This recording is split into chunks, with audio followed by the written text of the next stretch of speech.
yoga to transform? This is every second month satsang. I was saying hello, I was so excited to be here, and the person I'll call it a person, was still saying it was recording. So it's so nice to see you. We are so excited to be here. We can hardly get our words out. Oh my gosh. And it's, you know what, a beautiful sunny day in autumn in New Zealand, and the transition is beginning. Yeah, it's getting darker. The sun's not up in the sky for as long. Leaves are turning. Yeah. I love that. Actually, the other day, the swirly of leaves kind of blew with the wind overhead, and it just looks so beautiful. But anyway, we're not here to talk about autumn. No, because it actually might be spring somewhere where you are, or you might not get seasons at all. Yeah, lucky wherever you are. So thank you. Today we're actually here to talk about the chakras. And if you're interested in the chakras and how these energy systems work in your body, you are in the right place.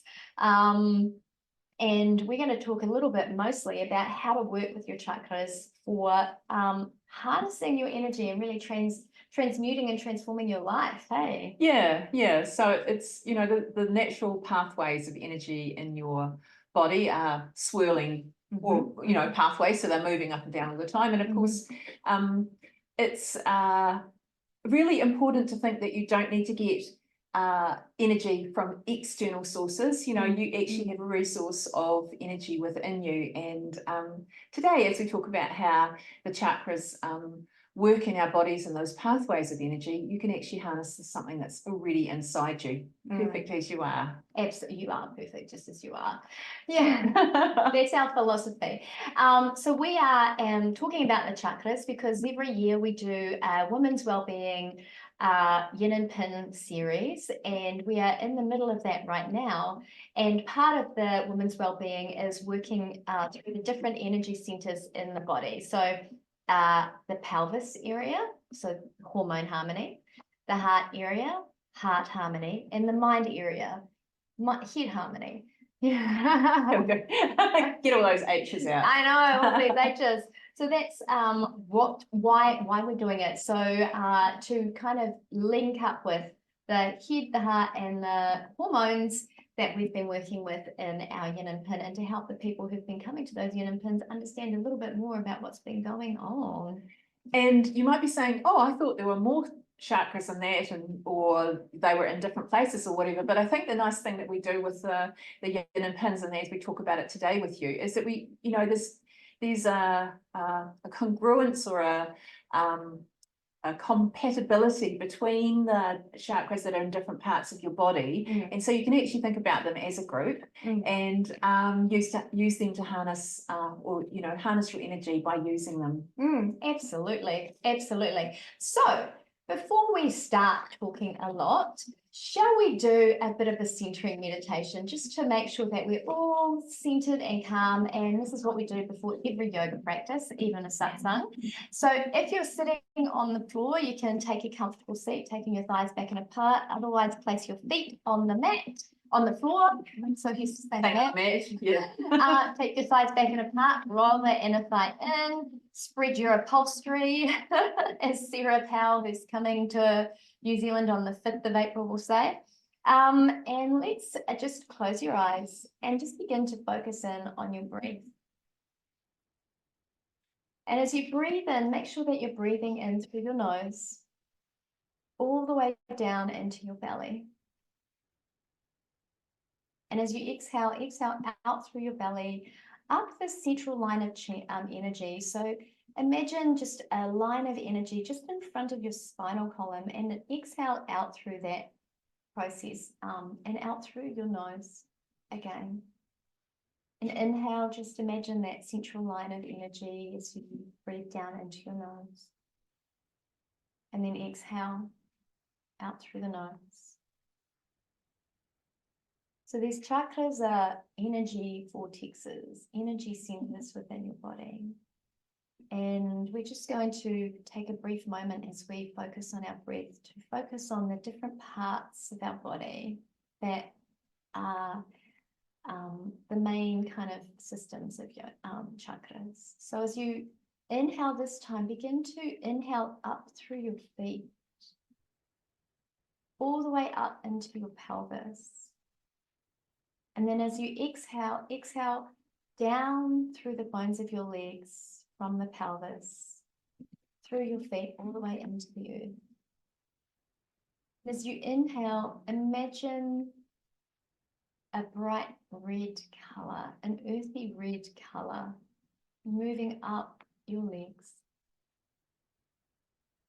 And as you exhale, exhale down the bones of your legs, stay connected to the redness. And even maybe imagine sending roots down through your feet into the earth, really connecting to this earth energy. And then inhale up from the earth. And the core of the earth is this molten red zone. Draw that up through the earth into your pelvis. And then exhale down your legs, seeing the red. Feeling that earthiness. You might be feeling a little bit more grounded. Last time, inhaling all the way up from the earth into your feet. Up your legs into your pelvis. And then exhale down the bones of your legs. Feel your feet get heavy on the earth. Feel roots. Imagine roots like the roots of a plant going down deep into the earth to hold you stable and grounded. If you like now, you can place your hands on your belly center, just below your belly button. And inhale into that space. Feel your lower belly expand. And imagine an orange color here.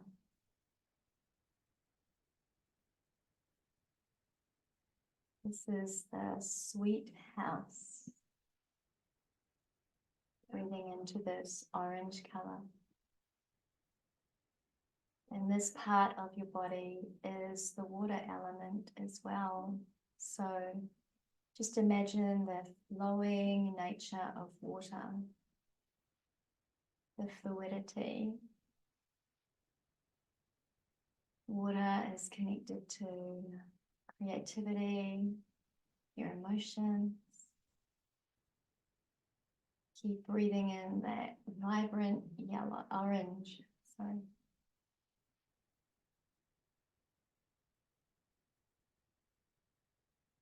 Now bring your hands just below your rib cage, above your belly button, and breathe into that part of your belly, filling your diaphragm.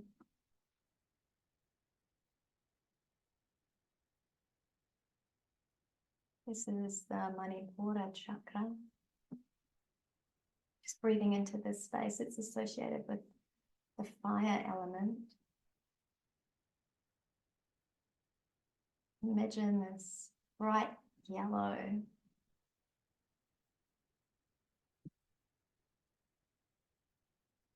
This is where transformation happens. Your fire of digestion transforming the food you take in into nectar.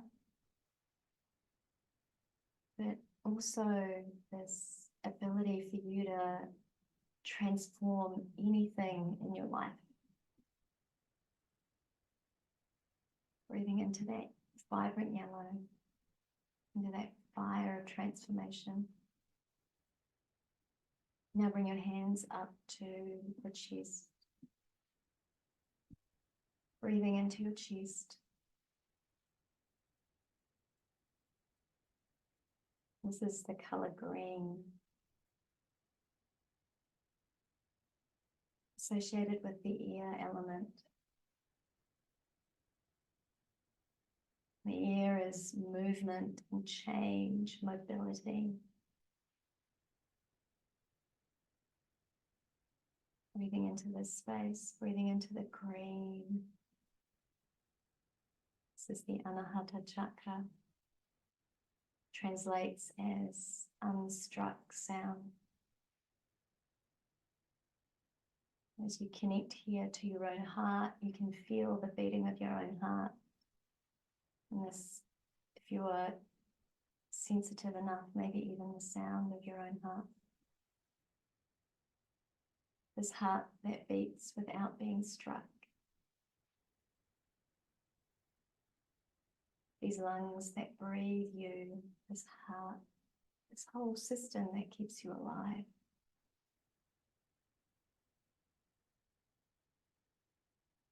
So this moves the air and the blood and the nutrients all around your body, nourishing every part of you, loving every part of you with the movement of nutrients and the removal of waste. Now just bring your hands to the throat. Imagine and breathe in a deep blue. And these next three chakras are related to the ether element, to space, to akosha in Sanskrit. And the space is vast. And it's wise. And it's said at the throat, we express our wisdom, our authenticity, breathing into that. And then bring your hands up to the forehead. And breathe in the purple or the violet.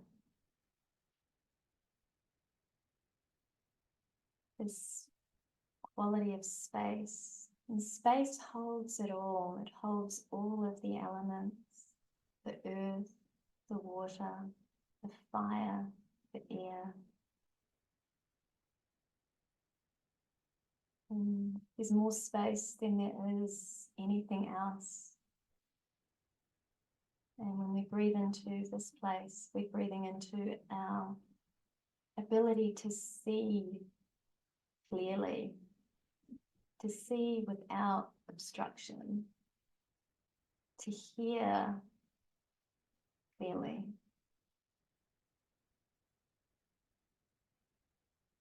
Now just bring your hands to the top of your head. And imagine a cool white light flowing in through the crown of your head, drawing this wisdom of space, this vastness of space, the space that holds it all together, removing this illusion that we are all separate, that the physical body made up of earth and water and fire and air is separate to everything else, because it's space that holds everything. Our body is mostly space.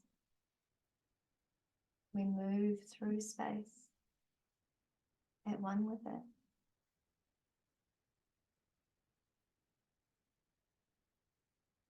And begin to bring your hands together in front of your heart center. Taking a deep breath in. Exhaling fully. Bow your head to your heart. And release the hand. Open the eyes. Wow. Feels so different. It does. It does. A little bit grounded. We really are here. We really are. We really are.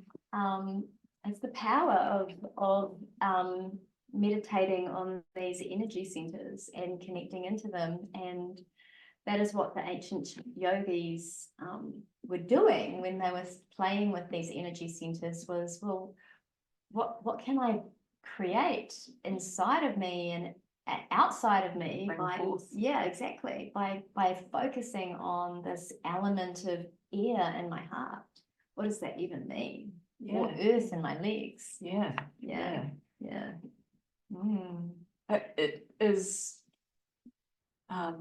such an experience of that energy by concentrating your mind on that. So all those things that are chattering away to you just disappear as we begin to focus on the breath, and then the energy centers and the colors just made it so tangible.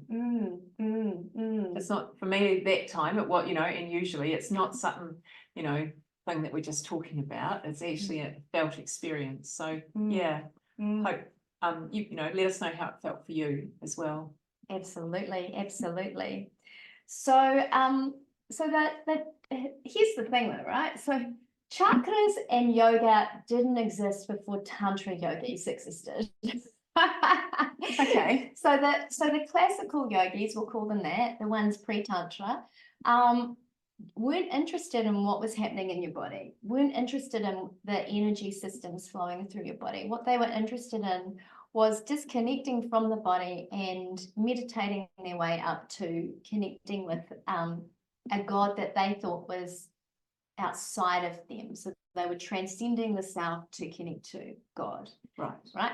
And then the Tantric yogis came along and they were like, we don't think God's outside of us. Yeah.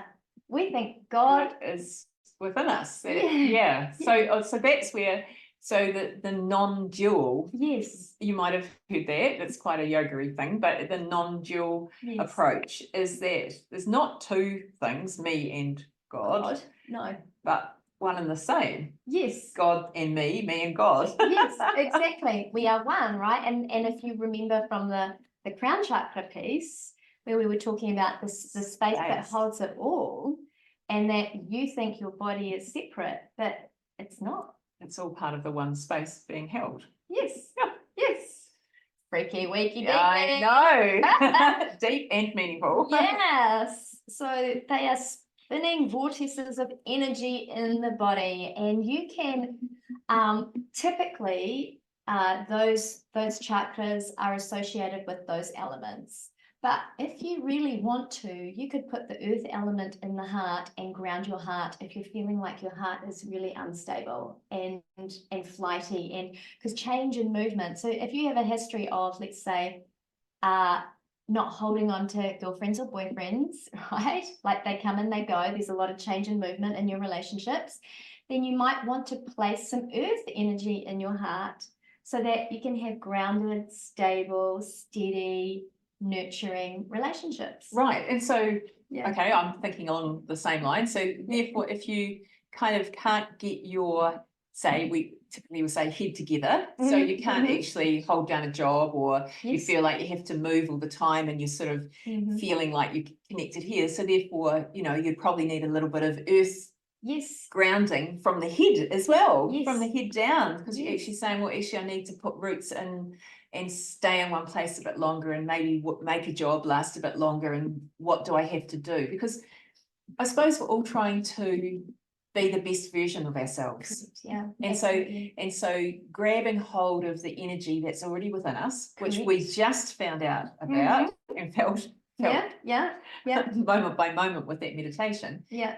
And that's how we can kind of harness the power and say, okay, but actually maybe it's more of a heart and an ear thing, because you might be too grounded, you might be stuck, you might the light bulb moment. Exactly. So because here's the thing, right, is that so we are made up of these 5 elements, and we've got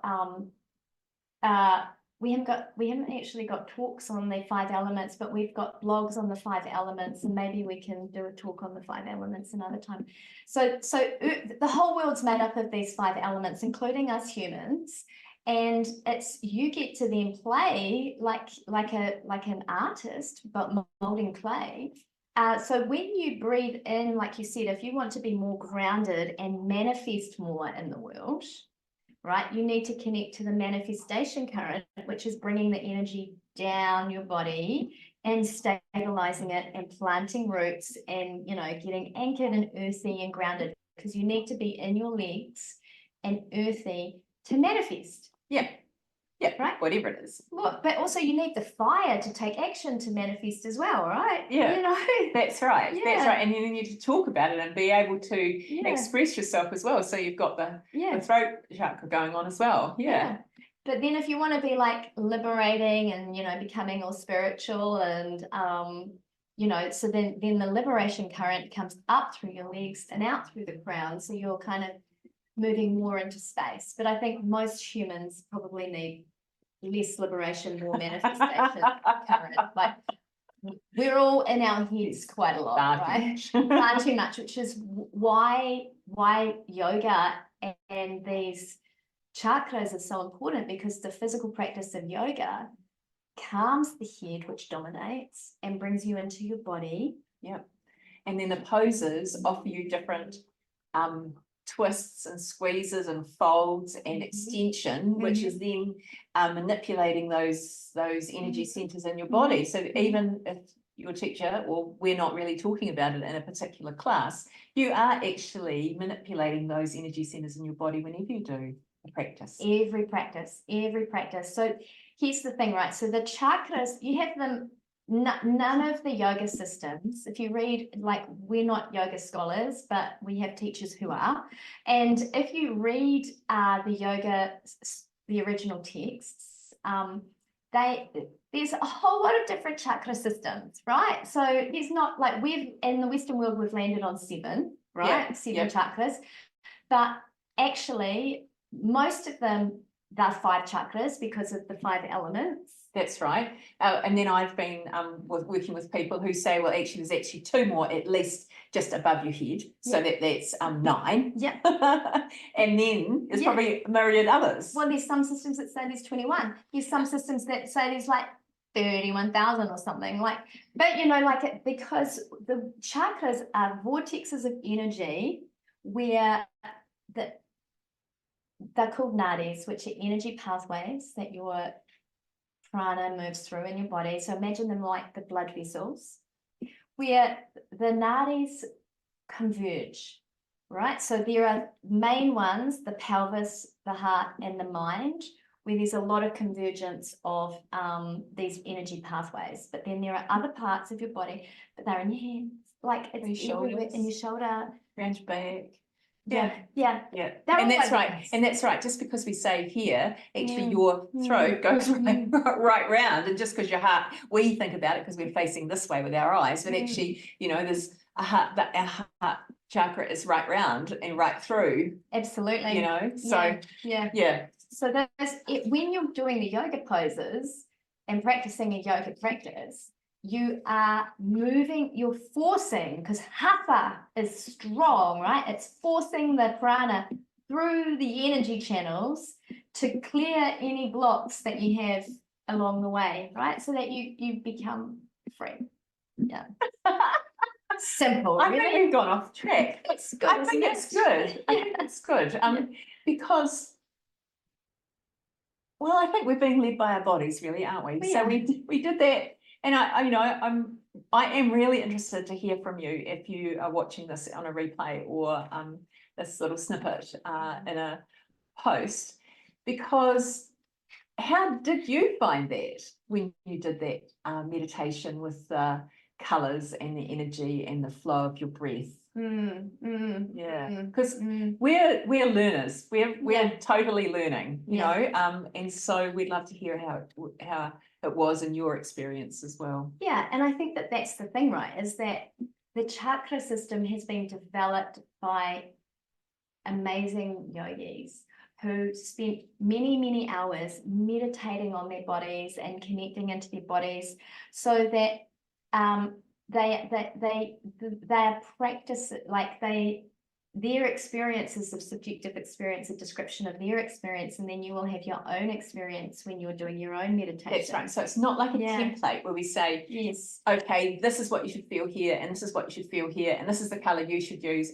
It's not descriptive, and I think we're back onto track again, because it's prescriptive, not descriptive. And the prescriptive means that it's a practice of meditation where you focus visualizations into a chakra center to begin to kind of experience what's going on in there for you. And what do you need more of in your life? Like if you need more grounding. Or the experience of, say, meditating on your throat, you really weren't connecting, or you didn't feel anything much. Maybe that was a sign that you needed to, you need to, have a little bit more practice there and feel what it feels like, and actually ask yourself the question, do I need to breathe down more, up more, what color really is the color for me at the moment. Because although, yeah, that's back to the descriptive, you might see all those lovely charts where the colors go like the colors of the rainbow, and you think you should be doing this and saying that and whatever.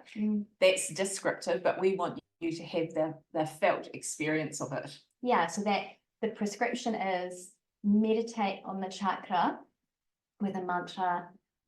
They used to do a deity, so a god, and there are gods associated, but most often it was the elements, which is what we did. Yeah. The element, and you can feel the elements in your body. I really felt the earth. Yeah. It was breathing down my bones. Yeah, leaves. So which is the whole main purpose of the chakra system is to function as a template for nyasa. And nyasa is installation of mantras and deities, right? So basically, there are mystical sounds of the Sanskrit alphabet, and they are, so I think they have Lam, Ram, Vam, Ham, Yam, Sam, Ham, at the top, right? So they are the mantra seed sounds, right? But they're actually associated with the elements as well. Right. So really, when you kind of peel it all back, we're working with the elements. And the great thing about it is that you have your own body, you have your own instrument to play around with to figure out how it is for you. And just like a yoga class, every time you sit down to do this, you're not expecting necessarily the same results one day to the next, or even morning to evening, depending on what you've done and how you've used your energy, and you get to experience it. Yes, absolutely. And if you want to be, so we've done the elements, and then you could play with the deities, right? And it doesn't necessarily have to be the Hindu ones, but if you want to bring in, so Lakshmi is the goddess of wealth and abundance, and she's a pretty cool goddess. Yes, she is. You might cool chick. Yeah, she's a cool chick. We like her. She's good. I like Ganesha. He's the elephant god who removes obstacles, right? So as an example, I for a long time when I was meditating, my heart chakra was always the place where the energy would get stuck. It'd be like, oh, there's a big knot there that's not going to work. So putting in Ganesha into the heart, who's the remover of obstacles, and meditating, is a powerful practice for removing that obstacle. Or maybe you're not moving enough, or you don't have enough drive or ambition. So you put Lakshmi in there. Into the third chakra, the Manipura. Yeah, exactly. So it's prescription for how do you transform your life? Yeah, more than anything else. Yeah. And I mean, I'm still going back to the fact that this is all within you. That, you're not having to be like, you don't have to go to the doctor or go to a yoga class, or come and do some yoga with us, or find something that's going to suit you. But certainly this is all, you get to choose how it goes for you, and you're just becoming more wise by actually considering the energy that's flowing through your body. Yeah, absolutely. And connecting deeply with your own body. And that is the power of the practice, is drawing your awareness into your own body and connecting to it, and noticing, okay, I'm just gonna start with my root chakra, and breathe into that space and breathe into the earth element, and what does that bring up with me, right? So what is it that's meaning I'm too stable? What is it that's meaning I'm not? Because yoga is such a personal practice. It really is. Yeah. So we might teach a class with 40 people in it, but the practice of the meditation or the results will be different for everybody. For everybody, that's right. Yeah, I had a thought about that. So the idea is, it's not sort of like it's not really like a psychology or going to a therapist or anything, because you're not trying to figure out what's wrong, because whatever's going on in your body is perfect for you right now. It's becoming aware, and it's using the sensations of your body, or the sensations of your breath, or the sensations of the colors, or the whatever you're using in the chakras, to get more information, rather than, you know, we're not making a list of this is good and that's bad. We're saying this is, and this is, and this is, and I, you know, in the next, you know, I'm moving house in the next 2 weeks, so I'm looking to feel more stable in my own body without having the roots, because I don't know where I'm going, or whatever it is. You're able to play around with it without having any what am I trying to say? You're able to play around it with it. That's perfect and individual for you. Absolutely, absolutely. And I think that that's why yoga is part of the healing vortex, right? So the healing vortex is starting with the assumption that everything about you is right. Everything about you Perfect is as you okay. are. Exactly. Everything about you is already enough. You have everything that you need. And then we practice Sam yoga and V yoga. And Sam is, what do I need to be adding into my life? What do I need to be connecting to more deeply so that I can step more fully into full health, full vibrancy, full freedom, full love and adoration. And V yoga is, what do I need to be taking away? Like what could I change? What habit could I change that, or a friend that maybe isn't so uplifting anymore? What can I take away? And when you practice these meditations on the chakras and place the earth elements, what you're recognizing is that you have these vortexes of energy in your body, and the practice of yoga is to make sure that the energy moves as freely as possible to every part of your body. And so to do that, you need to send your own awareness and your own intention and your own attention to those places, so that whatever energy may not be moving as freely through there, because the energy is always moving, but sometimes it's not moving as freely as it could be, can move even more freely. And then when the energy moves, you feel vibrant, energized. Yeah, because something that was stuck or blocked is no longer stuck. Yeah, that's right. Great. So shall we just run through the different chakras then? I think. Yeah. I'm really pleased that you gave me number 2, because I can never say that. So I'm going to start with number 1, the root chakra. You do the root chakra. Okay. Muladhara. So I'm not very good at my Sanskrit at the moment. I'm getting better. And so we talked about that one. That's your root chakra. That's your connection down into the earth, and the earth back into you. You know, safety and security. Connected. Yeah. Grounded. I think we've kind of used all of those words, haven't we? Covered that. Your turn. Okay. So the sacral chakra. So that was the water element. You have to say it. Oh, Svadhisthana. That's why I didn't want to do it. Because when you look at SVADH, it's too many consonants in there. Svadhisthana. So right below the belly button, 3 inches below the navel, and it's connected to our role. Its general role is to connect our body with the water element and our desires and our creative flow. So it helps us to keep moving and flowing and healthy and live life in a satisfying way.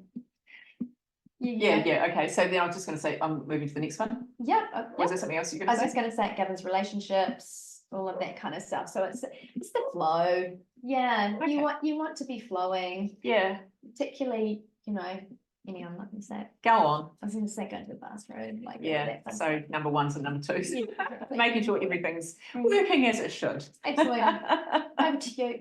Thanks very much. Solar plexus. I think we talked about this one a bit before, Manipura, and this one is about your drive, your connection to your body, the fire element. It's just sort of below your rib cage and above your navel, so in here, and of course right round, because it's not just at the front.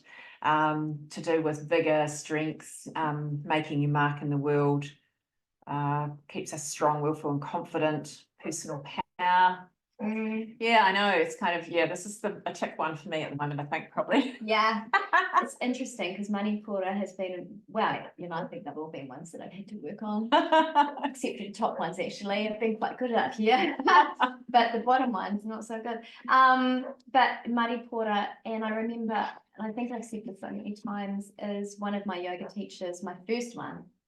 When your Manipura strengthens, you no longer have to manipulate other people or be manipulated by other people. Like, Oh, right. this It's just your own personal power. You're okay no matter. yeah, What. I don't need to be in control. Yeah. Yeah, I can go with the flow. So I'm Anahata, the heart. Ooh, beautiful place. So it's the connection of the body and the mind. So it's the kind of midpoint between the upper chakras and the lower chakras. So that, because it's the air element, and air is all about movement and expansion, and change, it's connecting you with the moving the love and the compassion through your body. And I think I might have referred to that in the meditation even. So it's about your emotional health and well-being, right? It's your source of love and connectivity, and not just romantic love. This is, and our Yoga to Transform Love course talks about this a lot. Self-love, love of others, love of your life, and then even just love of everything, right? Yeah, you know, it's connectedness. It's that connectedness to everything. Yeah. So then we're moving up to the throat chakra. And of course we because we've got our eyes here, like I said before, we take to the front, but actually it's based in the spine, isn't it? It's these channels are moving around in the spine, and the actual spinning vortexes are sort of back at the spine level. And so its general role is to connect the body and the mind. So it connects the heart and the mind. So sometimes, I have in the past had sore throats and lose my voice and things, and you kind of go, what am I not saying?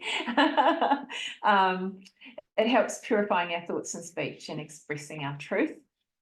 So it's quite a good one. It's a source of verbal expression and governs our ability to speak. When balanced, our actions and speech are fully integrated. Yeah, that whole alignment piece, right? Lining up. Do you want me to say yes, yes, please. Beautiful. And then Anya, Ajna, the third eye chakra. I was just calling my niece Anya, Ajna. So that again, ether element, it's about mental health. It's about purifying your mind so that you can move out of reactivity into that discernment, into that witness state, into that, leaving the tendency to take things personally, to be able to just kind of see the world from a different perspective, see your life from a different perspective. And once your heart is kind of engaged, then there's more compassion, right? So there's looking at yourself and looking at everyone else with way more compassion, so that you can then start, what is my highest purpose? Like what is in yoga we call it my dharma. What is my dharma? What am I here to even be doing, right? And it might be to be the best mother on the planet, or the best yoga teacher, or it might be to be the best firefighter or doctor, gardener. Yeah, it doesn't matter. Yeah, like we all have a different dharma. That's right. Yeah. So then if we're finishing at the seventh, now we've got the seventh. We often talk about this as the 1,000-petaled lotus. Often located above the head. So although we think about the crown chakra being on the crown of our head, it's above the head, and often expressed as a ball of light. And this is your connection to something bigger, whatever you like to call it, however you might say, God or source or the universe. And it allows us to live at the highest awakened state, and that thing of being non-dual, so that you're not you're able to understand that you're not separate from God. As God does, so you do. Governs enlightenment and our connection to divinity and limitless knowledge. Well, that space, right? Like that space that holds it all. And it's so funny. as Judeo-Christian background human, that getting the head around the God and I are one, and even then just starting to get your head around, actually, when I look out at everything that I see, it's all the face of God. All the face of God. So I suppose I come from the same kind of background, and one of the verses that always stuck in my head is, be still and know that I am God. So, back in the day when, I was maybe going to a more formalized Christian church, you were kind of expecting to sit still and find God, talking to you or whatever out here and here. But as I've developed with my yoga practice, I really realized that non-dual thing, be still and know that I am God. So we're not putting God or source or universe or however you like to describe it on a pedestal and saying, I'm going to smite thee or whatever else comes from the Bible. Yeah. But it's more that as God is, so am I, so it's that be still and know that I am God. Yeah. Yeah. Didn't know you were going to get to that stage, did you? No, that's what happens when you work your way up the chakras. When you clear everything so that the energy is moving freely through your body, then you start to anchor into this place of knowing, which is completely different to the place of knowing. Like, if I remember the place of knowing that I held before I started yoga and today, so different. Yeah. Much happier right now. Yeah, absolutely. Absolutely. The idea that you're perfect just as you are. And I think that, there are a lot of Christian verses from the Bible that really resonate with that. But then I think there's been a lot of people putting their interpretation on it. So it seems like it's a lot more fierce or separate or this group or that group, whereas actually I think that it's much more open. And as we've been saying that what we are God as God is us. So it's a lot more joined together than some religions, and many religions say, especially compete with each other. Or even like you said, it might even just be the interpretation. Absolutely. Absolutely. So on that note, thanks for joining us. Exactly. Thank you for joining us. This is where that was the liberation current that we just demonstrated. Right? So we started with the feet and we ended up, talking about oneness and connection and knowing that you are God. And that basically is the journey of yoga, and the journey of your healing vortex is the journey of getting grounded, connecting to your body, connecting to your mind, freeing the energy, moving it, clearing the way that you see the world, so that then you can just come to know that who you really are, which is bliss, peace, love, joy. All right. Namaste. Namaste. So if you're watching this on YouTube, we of course do invite you to subscribe to our channel, like, share, comment. We'd love to have you on board with us, and of course hop over to our website to see what's going on and join us for more yoga, more meditation, and more yoga chats. Absolutely. Can't wait to see you next time. Thank you for joining us. Bye. Bye.